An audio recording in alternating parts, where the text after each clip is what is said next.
Hi, my name is Alice Boyle. I am a writer and a teacher living on unceded Wurundjeri land.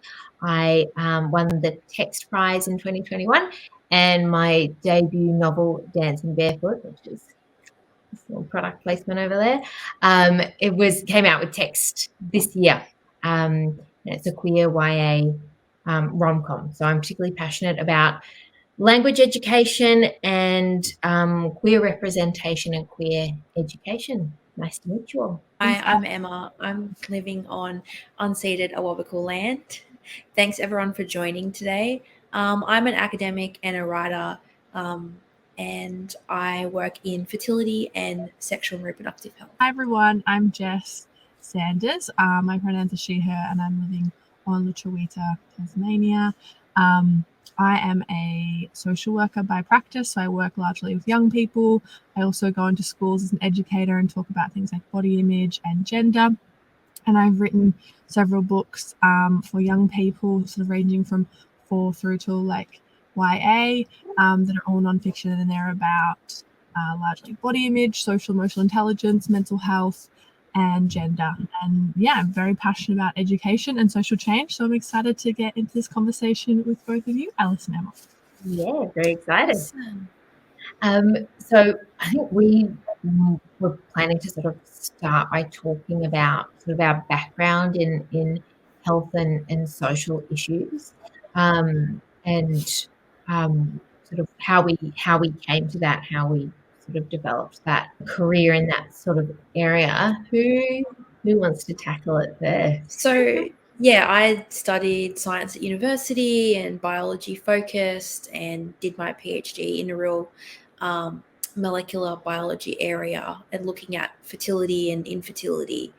And I kind of at this point decided to transition more into public health and health promotion, because the amount of lectures I would go to, trying to cure infertility, providing, the molecular background to that. But really, at the end of the day, all the talks finished with, and that's why it's so bad for women over 35 to get pregnant.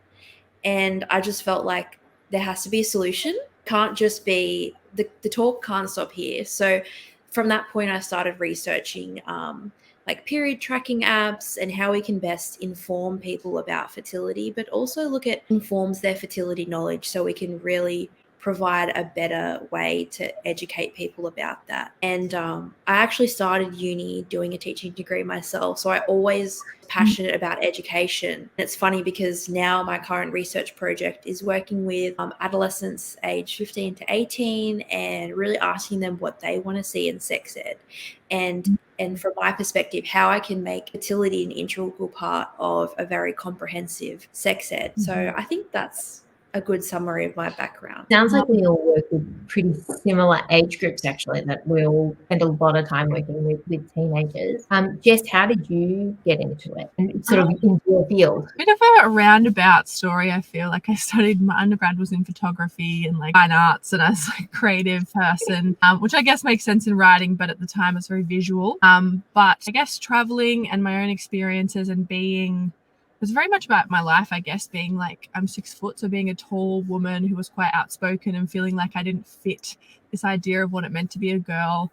And really, as I grew older, starting to question that and unlearn a lot of the biases I'd internalized that were really like harming my relationship to myself and my mental health, and just making me unhappy. I guess I started unlearning and teaching myself, and I just had this sort of like, why didn't I learn this in school? And why didn't I read books about this kind of stuff? Like I was studying gender at Melbourne as well, and I was loving that. And I was just like, this information should be more accessible. You were saying, Emma, the things in a lecture, but how does it actually translate to the general public and into the mainstream? And I just feel strongly that we could prevent a lot of unnecessary suffering if that knowledge was accessible.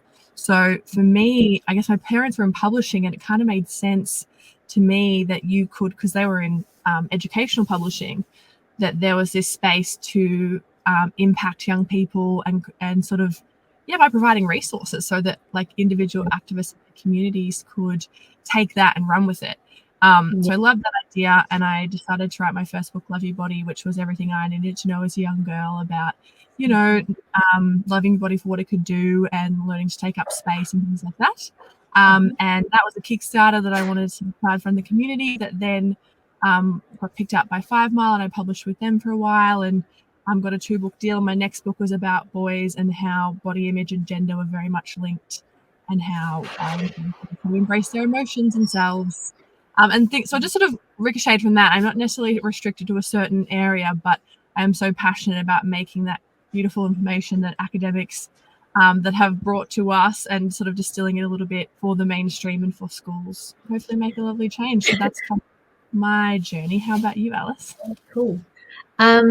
So I feel like both you, Emma and Jess, sort of work very much in this sort of health and mental health, body image and kind of space. And I suppose my experiences are a little different. I studied languages at uni, and such a useful degree. Studied languages at uni and also creative writing. And but it's kind of interesting. My mum is a GP, and I went to like a sort of a little government primary school, and remember they asked my mum to come in and do like sex ed, actually a couple of sessions. Well, on puberty, really, so sex ed, puberty. And I remember all the kids in the class were just so embarrassed that oh my gosh, there's Alice's mum sitting there talking about periods. Like, oh my gosh. And at the end, she asked, are there any questions? And everybody just sat there silent. And I knew my mum was a little bit nervous about, talking in front of a bunch of 11-year-olds. And so I was like, how much blood do you lose during a period? And Mum was like, I'm so glad you asked that. So, the importance of education and frankness about a lot of topics has always been quite important in, the way that I was raised.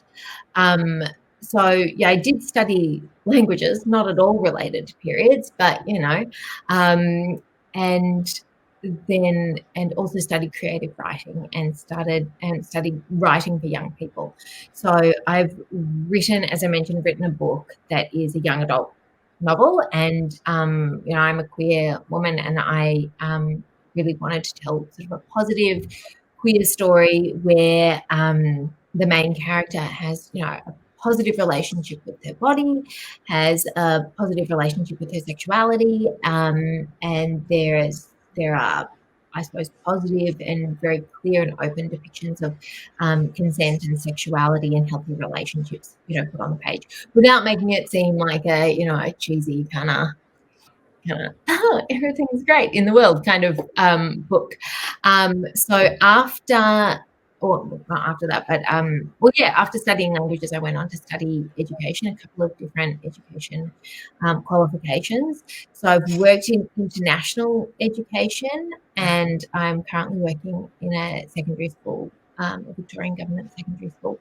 I also was working in international education. This is quite a long answer, but in international education when the COVID-19 pandemic hit, it became very, very aware. I became very, very aware of how important educators are as a conduit and as a means of communicating important health and social messages to people who come from a language background other than English.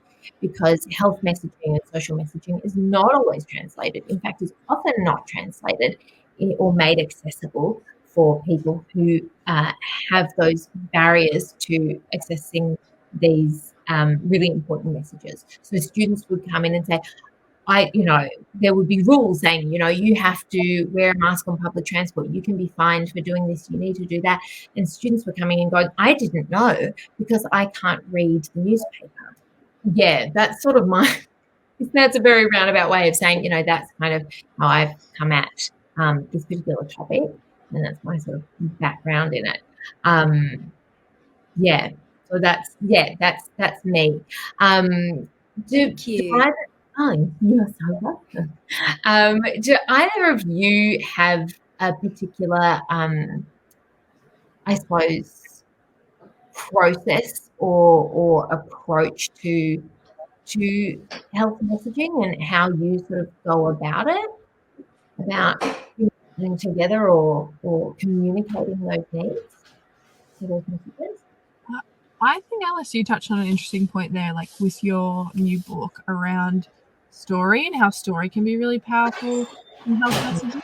And personally, I always in a presentation or even in like an education session for parents will begin with my story, because I feel like it helps connect with what can sometimes be dry content, and get to the heart of it, because when it comes to health, it is so personal and emotional as well. So in that context, I'll always use story. And I'll even maybe use that in my direct practice. So I work with young people historically who've been in the justice system and had incredibly hard lives. And I often use story in those contexts as well to reach them and reach some issues rather than be like, did you know you should like use consent? Because they just like switch out sometimes. So I think it can be a really powerful way to reach them. And then obviously through books, like for me, they're nonfiction, so they're not stories, but through examples, through visuals, I think are really powerful ways to send a message as well, particularly for young people and how they interpret these messages. But yeah, for me, I think story is so an important part of my process. What about you, Emma? I think, yeah, you cover a lot of good points there about using narrative. And I think Alice as well, it's like knowing your audience and who you want to reach, because you can't just put messages in English in large text on a train and think everyone knows what that means. Like you have to start by saying, well, who is it I want to reach? Because, you know, all your niche audiences have their niche, you know, needs. And if we're talking about adolescents here, you know, even just like what social medias they use is so different to what I use. And so I start with my audience and what is it that I'm trying to say, and really try and ask some of them how they would want it to be said, or, you know, identifying what's important to them. Because to me, that's the best way to ensure something is received, is to, you know, nothing about us without us. You know, that phrase, you know, involving them in your work, because we, as, you know, me as a health professional, I can't speak for everyone. You know, I might know how the body works, but I don't really know what's important to you to know about your body until you tell me, and then I can give you the information that's going to work. So that's how I start my process. But I guess I use a lot of different techniques to give my messages. I like to make little infographics sometimes, like usually to accompany like a manuscript, like scientific manuscript that I publish, because a lot of scientific research is funded by taxpayers, by the public. And so to me, they have a right to know what it is we're producing and how I can kind of make that digestible. So sharing things on social media. I also like write for like, you know, local media, where I can, and yeah, going back to the education and trying to feed back into that system, as hard as it is to crack into. Yeah, it can be hard to sort of crack into certain audiences, as you say, Emma, because it's like I work with teenagers all day, every day, and sometimes, you know, I think they're, you know, they can think, oh, you know, teachers, they're, you know, I think they don't really always see us as like actual fully rounded human beings. We're just these like boring waffle people up the front who are just like, being like, you have to do your homework. And they're like, you know, and then they see you out in the real world and they're like, oh, miss, you've got a life. I'm like, yeah, I don't, you know, I leave the school sometimes. And sometimes I go to the movies, and sometimes I go for a walk, and sometimes I eat dinner out. And they're like, no, I don't think so. You're just placed entirely within a school setting. Like, breaking out. Oh, I think we've got a bit of noise on somebody's end. Yeah, hold on, let's pause for a second because that kitchen noise has been going on for a while. I think it might be on this end. So yeah, no, it can be sometimes hard to win the kids over. It takes a bit of sometimes takes a bit of time, especially at the start of the year when you've got a new group of students and you're trying to connect with them, and they, you kind of have to win them over and gain their trust. But I think that is kind of the case with anybody in meeting a new person, and you kind of need to establish that relationship. But yeah, it is. I like sort of, what you're saying about using visuals and things, because I am shocking on that front. Haven't got a design bone in me to save my life. But the use of clear language is always really important to me as well, especially when working with people for whom English is not their first language. I think it's, in my teaching sort of qualifications and study and professional experience, it's been brought to my attention just how clear you need to be when communicating something with somebody, instead of fudging your words or making it overly verbose, using a really clear, direct language accompanied by visuals if it's an important thing. I remember when we were introducing things about masks and washing your hands when COVID hit. At my school we had signs all over, with step-by-step, visual instructions of how to wash your hands, a little clock with a timer for 20 seconds. And even if you didn't speak a word of English, which many of our students didn't, you would still be able to look at that and go, okay, I need to wash my hands for 20 seconds. This is, how to do it, which maybe seems basic, and it maybe seems a bit insulting or patronizing to say this is how you wash your hands. But during a global pandemic, actually, it's important to make sure that everybody's on the same page, because, you can't guarantee that people know the steps that they need to be taking to keep themselves and other people safe. Although, you two will know more about, I think Emma in particular will know a lot about the healthcare space and COVID messaging, because I think that's something that you're much more knowledgeable about than I am, because, what's your sort of take on that, and also some of the most important do you think there are more important messages, or what do you think are the most important? Yes, I am asking what you think the most important social and health PSAs are at the moment. What are the most important things that we need to be getting across, and to whom? Yeah, COVID is a biggie for sure. And I think one positive that came out of that from health message perspective was people learned a lot of health literacy, language and communication. Like, people knew what, herd immunity was. People were talking about mRNA, which I'd never heard anyone talk about outside of my lab group, to be honest. Yeah. And so people became more interested in health, which I think makes it easier to educate people about their health now. But also I think it's really diluted who the key sources are, or where the best place to get information has kind of become cloudy. So I think COVID is not over, and there is a lot more to do. So to me, that is one really important health messaging issue that is before us, but also restoring back the trust in, agencies and organizations who can provide accurate information is among the most important stuff going on now. But I wanted to ask you, Alice, about your process of writing your book, which has like important social messages in there. Did you start with those messages first, or did you have your story first and then develop, the cool queer storylines you wanted to see? Yeah, that's a great question. It totally started from this grain of an idea. Basically, I was doing a subject at uni that was children's and young adult literature, and I kind of ended up in it sort of by accident, but it was a very happy accident. I was so excited to be in this class, and we had to write a chapter. Like, that was our final assignment for the entire degree, right? And I thought, it'd be great to write like a queer YA rom-com. I thought, I'm going to do a bit of research. I haven't really read much queer YA or many queer YA rom-coms, so maybe I'll just have a little bit of a dig. And I am telling you, I found nothing. Well, I found like David Levithan, and that was it.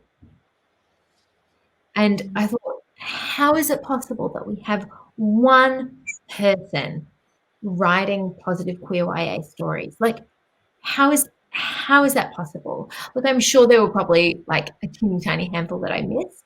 And there were some that I read that weren't entirely breaking, but a lot of them it was like, the queerness was a problem.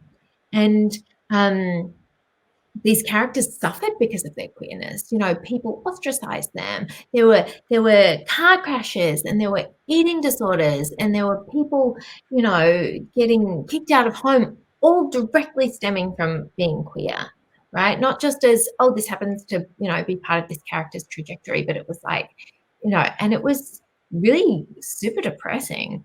And I thought, well, that's not my experience of queerness at all. I love being gay. And so I thought, gosh, wouldn't it be nice if we could just have like a really like just straightforward rom-com? I just want to see some happiness. I want to see some queer joy on the page. And so that was sort of the goal, definitely from the outset. I'm very transparent about that being the goal of the story. And then, the characters, sort of this idea for the story sort of came quite quickly, but it did change. It grew and evolved quite significantly over the course of writing, and it actually took quite a while to write, about 7 or 8 years to write, because I was a pretty busy bee while I was doing it. And it, I took long breaks from it and stuff, but it was always super important to me to have that positive queer representation. And it actually, interestingly, Jess, you're talking about body positivity and I know that your books sort of try to tackle this sense of inevitability of girls hating their bodies. Actually, originally in my book, I had a couple of little throwaway comments about, something about, it's told in first person perspective, about, the character saying something a bit, sort of joking, like kind of a little self-deprecating about her body. And then I sort of caught myself and I was like, what am I doing? This is so unnecessary. Why would I include this? It's just not, that have to be an inevitability, but I think that it's so ingrained in us to expect that people, teenagers, and especially girls and women, are going to feel crappy about their bodies and not have a good relationship with their body, that it was almost like second nature. And I actually had to intentionally go in and remove them and say, no, my character is going to have a good relationship with her body. What's your sort of experience with working in that space, and how do you think that, I'm always really curious to know whether things are better or worse. I feel like body positivity is much more visible, but then kids have a whole bunch of other pressures and a lot more visible with, I'm going to sound like a million years old, with the social media these days. In my day, we didn't have the internet. But, I'm super curious to hear what your experience is of that and your take on that.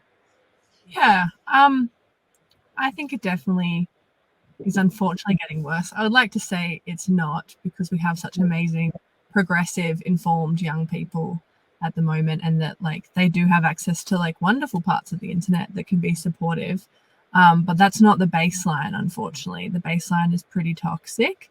And the peer-on-peer relationships can be pretty toxic too. So even if you do grow up in your home in this safe space and you're not, like, we're not born hating our bodies, you will inevitably want to fit in one way or another, even if it's within smaller subgroups and even like within, queer communities as well. And unfortunately, from my queer friends, I've also heard within those communities there are hierarchies and standards for beauty and things like that too. And so unfortunately, it's kind of this thing that I don't hear of anyone escaping. Like, I've never personally heard of anyone that hasn't been touched by it. And I talk to a lot of people about it, but at the same time, I think it's so important what you said, is that we can't be what we can't see. And so if that's not even a possibility in our literature, then that's concerning too. And so I think we kind of need to see a way out and be like, there is a person out there, or a character that loved their body, and this is what that looks like. This is what that feels like. Maybe this is how they got there or didn't get there or whatever. But like, I think that's so important to model after. And like, for me, I had to actively seek out role models in online sort of niche spaces at the time, at least, because it was the sort of pre-body positivity blowing up, to help me unlearn the ideals I'd kind of been sold, and to help me have a new way of seeing my body and a new way of thinking. And I just seeing women in particular like embracing their bodies, and the photos of that just was so healing for me. And I needed to see that for probably 6 months before it started to become normal in my mind, that you could have fat rolls and like love your body and be smiling, and that you could have like cellulite stretch marks and not be at the gym all the time trying to reverse it or getting surgeries. Just to see that meant that for me it was possible. And so I've like actively ever been since sort of working towards it. And I can't say I'm completely always happy in it, but I am largely, and that's a really exciting thing. And I always think like, I got to this point in my 20s, I unlearned it all. I paid a lot of money for therapy. I had access to higher education, to all these things to undo this damage. And like, what if earlier I had access to like books like yours, and I had access to the body positive community, and I read, you know, Love Your Body when I was younger, and my mum read it too, and she stopped talking about how much she hated her body. And like all these things work together to either prevent or reverse some of that those negative effects of I guess the alternative of health messaging. And I think that like leads us well into like a sort of social media discussions as well, like you said, like Alice, like it's just social media and health messaging is just something that's like fascinating to me. Do either of you have like any sort of specific experiences with it, or just like feelings about it? Emma, what do you think? I think it's a very difficult space to really amplify yourself and your messaging. It's like you could have a huge following, but how often are people seeing it and engaging with it? And yet some things can be amplified really well, like the body positive movement on there. That's definitely benefited me in my Instagram journey. But I find it's very difficult. I recently had some discussions at conferences of fertility clinics needing influencers to get their message across, because they're feeling like nothing else is trusted. And, you know, my work with, you know, period tracking apps, people trust an app's algorithm more than they trust understanding their own body and vital signs, which is so important. So I think it's really, there's potential there, but I think that it's very hard to use it effectively for the goals that you want. Yeah. What about you? I mean, I'm curious to know whether you think it causes more harm or more good when it comes to disseminating accurate and helpful information. You can't put a health message on a Canva carousel. You just can't. Like, there's so much more gray to, here's 4 things you need to know. Although I did make one on social media the other day.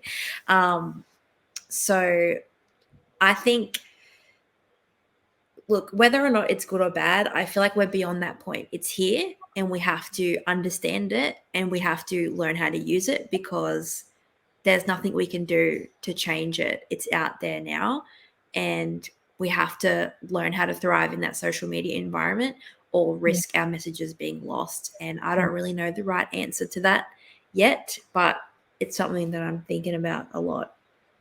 That's a really good point, actually, Emma. I think that we often like focus on, oh, is social media damaging our brains or whatever, and like it's kind of ignoring the reality of the situation, which is it's here, and most people are on some form of social media. I mean, like even my nana has Facebook. I mean, she's the last person on Facebook, but she has it. You know, and she's like, you know, 80s. So like everybody has some form of social media. So yeah, how do we use it effectively?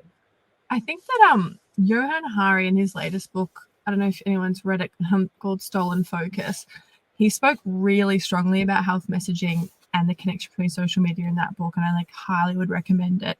But he basically spoke about it being in itself a public health issue, and the fact that it's like, we, like you said, we all use it like any kind of social infrastructure, yet it is not regulated, and like our own biology is being manipulated by these programs, and this idea that we have to use our self-control to not use it or regulate it ourselves is just like so against every other way that we treat, particularly in Australia, that we like treat health. And it is so clearly, you know, it's been so bad for our health, yet the government don't seem to do anything about it.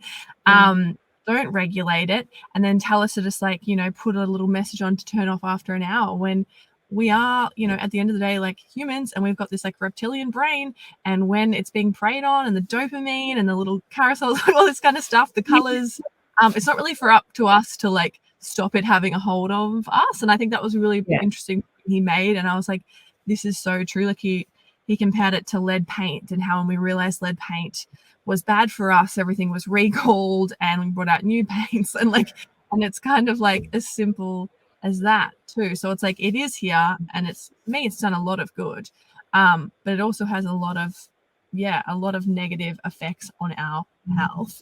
And I think we're so behind the times, and I think unfortunately our young people that have grown up with it are absolute guinea pigs for this thing that no one really understands, like the impact, a long-lasting impact it will have. Yeah, and that really brings me back to what we were talking about before, about talking about good experiences and sharing good things. And there's a bit of a buzzword I'd like to share, and we can elaborate and discuss. Strengths-based is something that is being talked about all the time in health research. And what that really means is like, it's not, you know, and just getting my thoughts together. So strength-based is really about looking at the positives and what does work and building on what is good rather than focusing on what is bad. So if you think about it in terms of health, you know, how much infertility is an example. We need to stop infertility and make people aware that it's going to be a problem for them, and worrying about it in this really negative deficit way about you will become diseased or whatever. Whereas we could look at, you know, what is really great about having a family?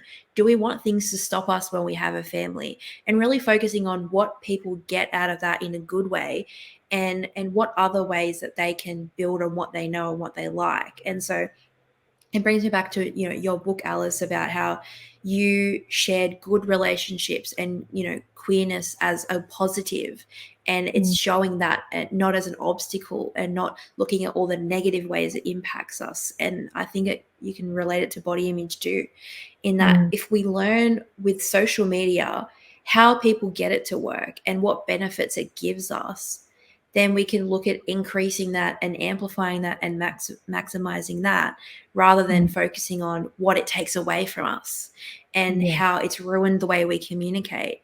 We need to go back to that strengths-based idea and really celebrate what is good and focus on that. And so does anyone have any, I guess, thoughts on how, you know, a strength-based approach is good in health messaging in your areas? Yes, I use a lot, but in my direct practice with young people. So it's more around like seeing like the good in them, the things they're able to do, and building their confidence.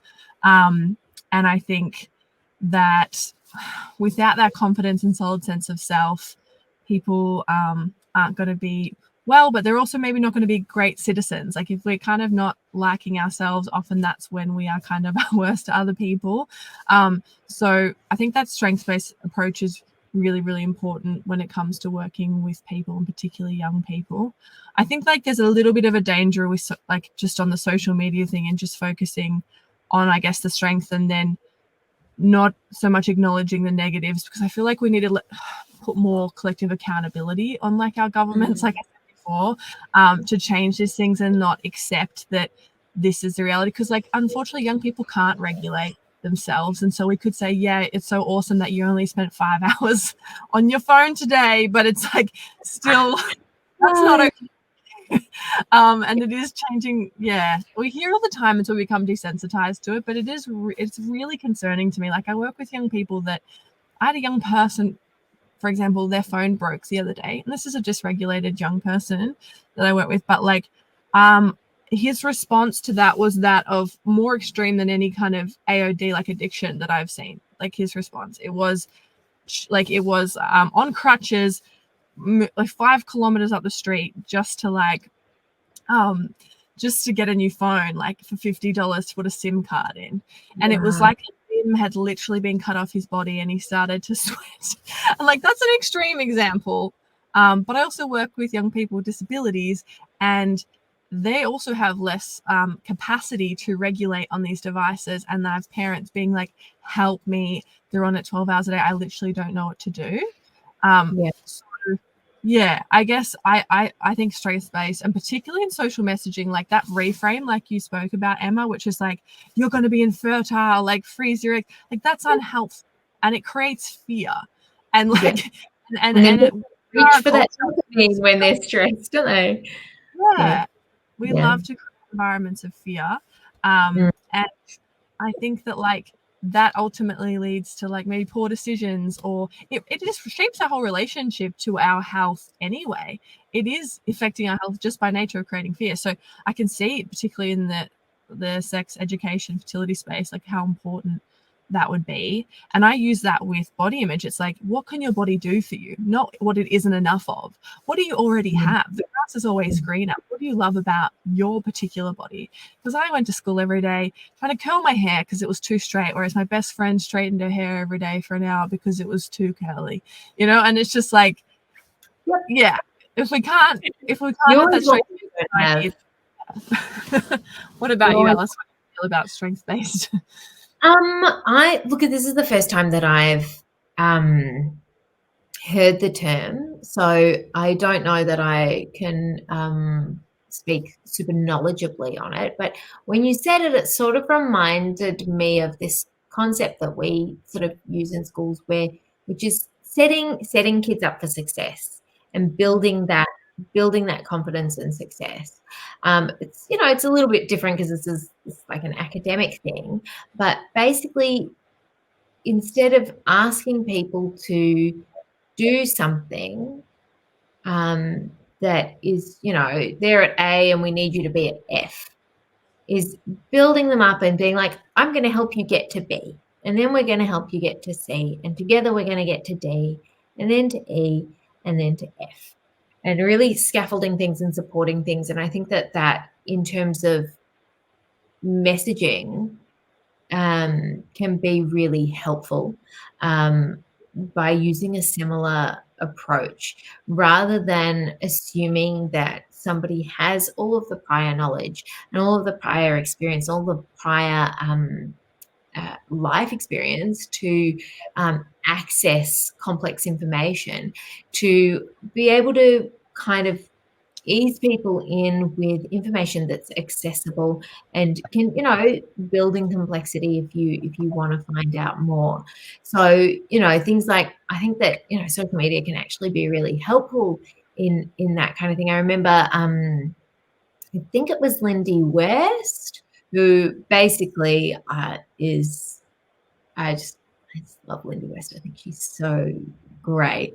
And I think it was in Shrill, in the book, not the TV show, where she writes about how she had this epiphany, basically, of sort of engaging with body positive spaces and fat positive spaces on the internet, and how it was just this revolutionary thing for her to see these women who were just happy with their bodies and happy with themselves. And she's like, now that I look back on it, I see that it was actually quite a simple thing, really. It's not that it shouldn't be that revolutionary to see like a fat woman who's happy in her body, right? And she's like, maybe my perspective on it is a lot more nuanced now, but at the time, that was sort of the entry point that I needed to be able to start accessing this this idea and these concepts, and start to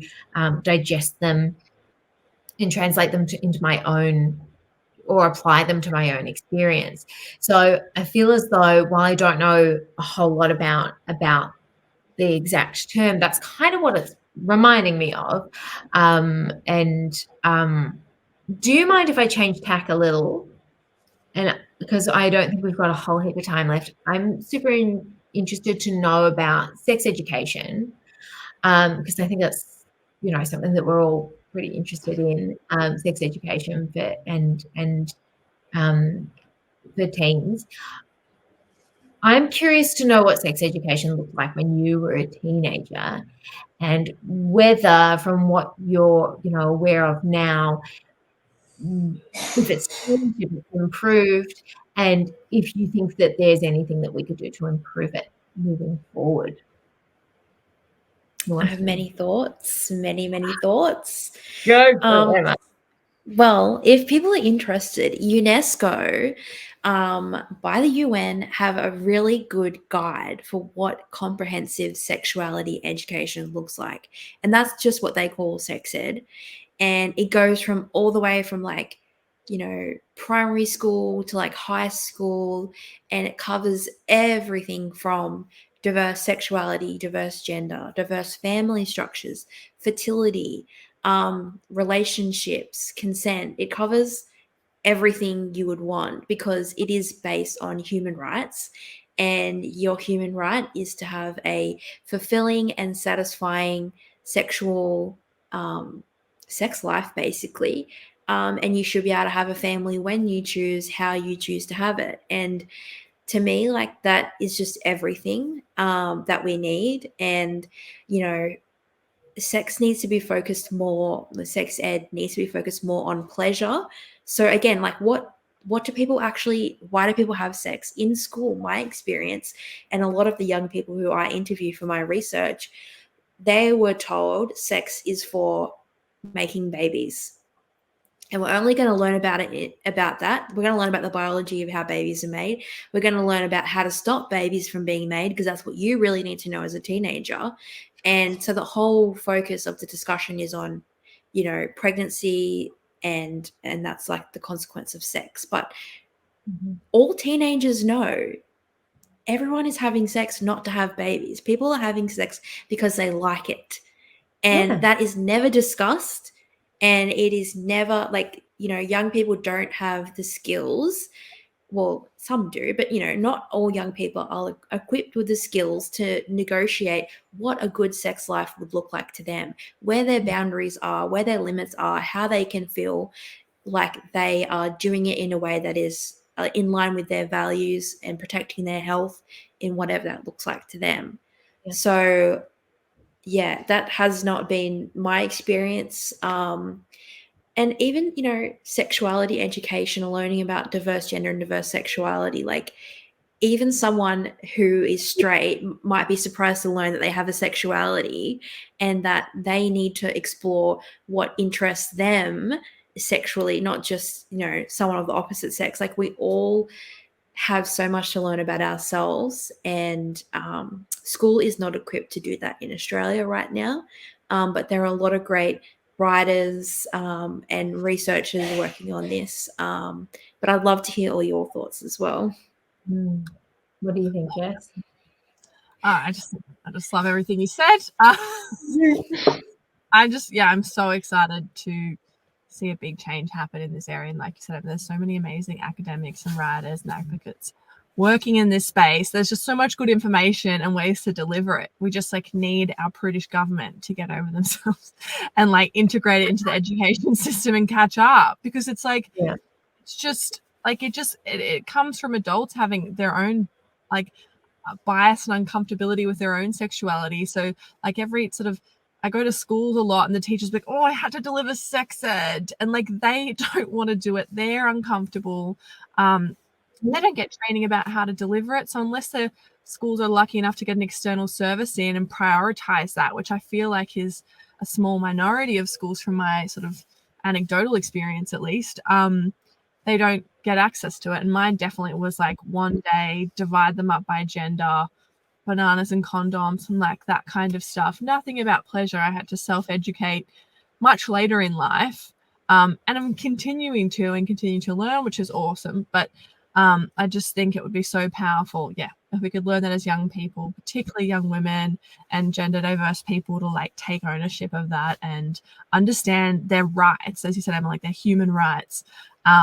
And I'd love to see, Alice, in also these books, like, and what you've written about consent, like literal sort of scripts they can follow. We just like need the phrases. They're so foreign in our mouths. I even find myself feeling foreign asking and saying things sometimes I haven't heard it.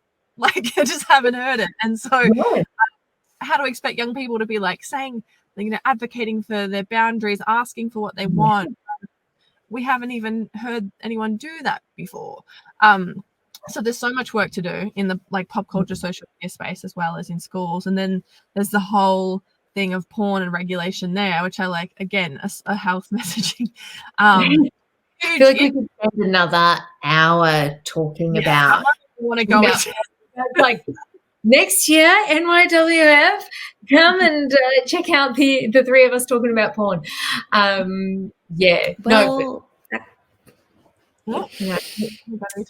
have an event coming up in the festival where we are doing a porno reading. So, yeah, you can check that out. But not to detract from the conversation, please continue, Alice, with, your thoughts on sex ed. I have to re-plug it at the end, I think.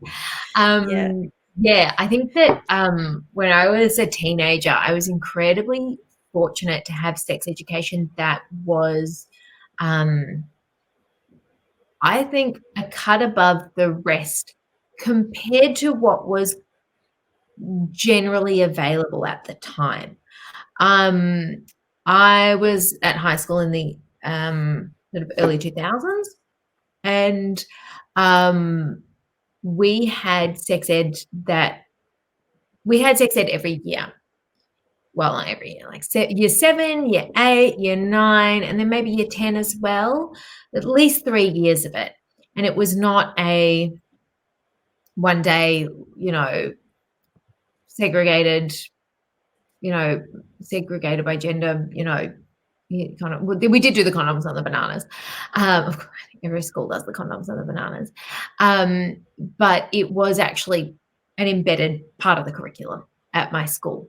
That said, it was, as you say, as both of you have said, really focused on, reproduction, STIs. This is what chlamydia is. Here's how not to get it. Here's what gonorrhea is. Here's how not to get it. Here's what you do if you, have sex and without a condom, and the morning after pill and all of those things. So that was actually pretty good. But at the same time, there was really not much. There was no means no. It's okay to say no. But there wasn't a whole lot of discussion of it's also okay to say yes. If you want something, that's okay to say yes, and how to advocate for those boundaries and how to discuss consent. Consent, and in the more nuanced way that we're discussing it these days, wasn't really on the table. It really was like no means no. That's kind of it. It's okay to say no. Okay, but what do you do if somebody doesn't respect that no? What do you do if you're saying no to some things but yes to other things? What do you do if you're not really sure what you want to say? And how do you get up the courage to speak up and advocate for yourself and for your needs and for your wants and for your desires and for your boundaries? That was not on the table at all. Queer sexualities and gender expressions were not on the table at all either. I remember when I, first became sexually active, even though I'd had this comprehensive sex education, I had to Google hadn't been around that long. I had to Google safe lesbian sex, and it just was a bunch of porn sites, and I was like, XXX hot titties 69 is probably not where I'm going to get the sex education and information that I need. So I found one website that was like, I don't know, it'd been made in like 1997, that was like, just make sure you're emotionally safe. And I was like, okay, I guess I just don't need to. That was all the information I could find. There was nothing about any sort of, any sort of protection from STIs, anything about dental dams or gloves or lube or anything, or about, or about consent or anything like that. It was just like, be emotionally safe. That's it. Go have fun. And so I was like, cut adrift. And it was only sort of later through that, through my own sort of self-education, seeking out those resources, as you say, Jess, that I was able to understand, okay, maybe there was a bit of maybe there were a few gaps in that. Maybe there were some things that I actually needed to know. And I see the kids at school, because they've been online for so long. There were some kids, I think it was maybe the 9s or the 10s, who actually, they approached one of the teachers at school and said, we haven't really had any sex ed. And we were like, oh my gosh, no, of course you haven't. And so, the school rectified that pretty quickly, but some of the teachers are sort of more specialized in this area and some of the teachers are not, and this has been thrown into their laps, like, teach it. Schools are already really massively understaffed. Teachers are massively overworked and underpaid, and sometimes they're like, okay, you're a science teacher, okay, that's close enough. You've just got it. Or you're a PE teacher, that's close enough. Here are the resources, go. I think it would be wonderful. I think it would be incredible if we could have teachers or educators who are specialized in this area, and all schools had the money and the time and the space in the curriculum. Gosh, it'd be wonderful if we had the money and the time and space in the curriculum to teach them everything. But sex ed, and I think also sex ed is a misnomer. I think that it should be, I'm not sure what we should call it, but I don't think it's just about sex. It's about relationships as well. It's about body positivity, feeling okay in your body. It's about, I guess, maybe health, but even that's a bit clinical, right? We need some term to encompass it. I know Victoria has the Respectful Relationships program. That's a great resource, but we need some term to make time and make space, because it's so important, because it impacts your whole life. You are a young person embarking on those journeys. Jess, you were talking about how you had to go and unlearn all of this stuff, and how it took months and months and years of, therapy and choosing to expose yourself to those body positive movements. Imagine if we could just circumvent all that with good education at the start. Just nip it in the bud. I feel like a lot of the curriculum, I don't remember half the stuff I learned. I carry a calculator in my pocket. Most of it values memorization. Like our form of academia is like memorize and regurgitating what's fed to young people. I feel that there is absolute room in the curriculum. It's just about what we actually value and prioritize, and also how we think young people learn. Like, we give them all this homework and all this extra time when they actually don't have the capacity to take in all of that stuff as well. So I think it needs a full rethink. And exactly what you said, Alice, we need qualified educators who maybe, someone who's a social worker and an educator that comes in to teach a social emotional curriculum that covers sex education, but it also is expansive to respectful relationships, to mental health, to body image, to, like, it's all connected, sexuality, gender, like someone who's qualified and like us, I guess, cares about this stuff and wants to talk about it and is informed, because it is its own niche. I don't think it's enough to tack it on to everything else teachers have to learn. Not everyone wants to have those conversations or feels comfortable. So I think we need to, like, we just want to teach physics, and that's okay. Someone's talking about sex and gender, and like those are the people be passionately having those conversations, because like how it's delivered is how those young people are going to, internalize it. And also it's not to do it once off. Like, I barely remember anything that went down, because I'm just like that. Like, something like every, maths, every week we're going in and we're learning it again. And so it's like, just to come in, do it once, tick the box, and then move on. Like, that's it's not enough. Well, it's actually a educational sort of principle, one of the core, the high impact teaching strategies, which is like a teaching thing. And one of the, it's called the hits. One of the hits is multiple exposures, making sure that kids are, shouldn't call them kids, students are exposed to, that everybody is exposed to something multiple times, because that's how your brain remembers stuff, right? Because you've got to see it multiple times, otherwise it's going to slip out. And also, what if a kid's got sick that day? Oh, whoops, I missed the sex ed for the year. Oh, well, don't know how to use a condom. A really great book. I would love to recommend this book to anyone who's interested in sex ed is Katrina Marston's Legitimate Sexpectations. She has done a lot of research on really the cultural causes for this real awkwardness that we have about, sex ed, and how that's really driven us into these weird little silos of not talking about things, but knowing we need to talk about it. And she really looks at how sex ed can change all of that. So yeah, definitely read it. Definitely. Jess, do you have any book recs? It is a writers' festival after all. Do you have any book recommendations or resource recommendations other than your own fabulous books?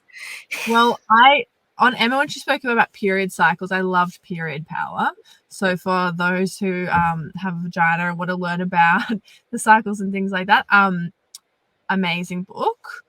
Oh, and then there's who's that amazing Emily? Oh, sorry, I'm cutting out, guys. Nagoski. Emily Nagoski, exactly. What's the book called again? I'm halfway through it. I don't know. Yeah. Oh, great title. So amazing book on the sex ed topic. But Permission to Feel is a really good book by Mark Brackett around schools and emotions, and I think that's something we didn't really get into today, but is so connected, our ability to understand our emotions and ourselves, to regulate, just be given permission to feel and be emotional humans, particularly in a school setting as young people. One of my favorite books. I'll stop there because I've just got so many and I could keep going and running out of time. We've kind of run out of time. Yeah. Alice, do you have any book? Yeah, I mean, my recommendations, I am a big fan of Juno Dawson, who mostly actually writes fiction for young adults. But she's got 2, I believe, non-fiction books. One, I think, is called This Book is Gay, and the other one is The Gender Games. I'm pretty sure I've got the names right there. But if you just Google Juno Dawson books, and they're sort of really great, sort of no-nonsense, quite accessible books about queerness, about sexuality and gender identity. Juno herself is trans, and she's just this amazing advocate for the trans community. And I just read that and think, man, that would have been handy when I was a teenager. It would have been super helpful to read these accessible great books. I also recommend my own book. That's just, it's fiction. It's not like a how-to. It's just, but it does have some positive representations of queerness. I can't wait to read it. Yeah, I do. Look at it all the way up there. Let's see the cover. Oh, isn't it beautiful? Yeah, it's a little plug. Dancing Barefoot. Stunning cover. I had nothing to do with the cover, so I feel very comfortable plugging it. It's out now with Text Publishing. It's going to be my plug, and also I will be doing an event with the festival about queer YA and queer representation in young adult fiction. So that's what I've got. That's what I've got to suggest. Emma and Jess, do either of you have a resource or another event coming up that you'd like to sort of promote? Yes. Well, as I hinted at earlier, I'm in the event which is closing out the festival on the Sunday night called NYWF Writes a Porno. And that's at Babylon, which is a really cool venue. And 3 writers are writing 3 different sections of a porno story, and we're going to read it out loud. It's going to be hilarious. And I'm also speaking on the art of the academic essay, which is on Saturday afternoon. So you can catch me at those. You're very busy. Lots of events. Love it. What about you, Jess? I'm in an event called Lover's Way, and I've just messaged a little producer in the chat, which is on Sunday the 2nd of October from 5 and 6.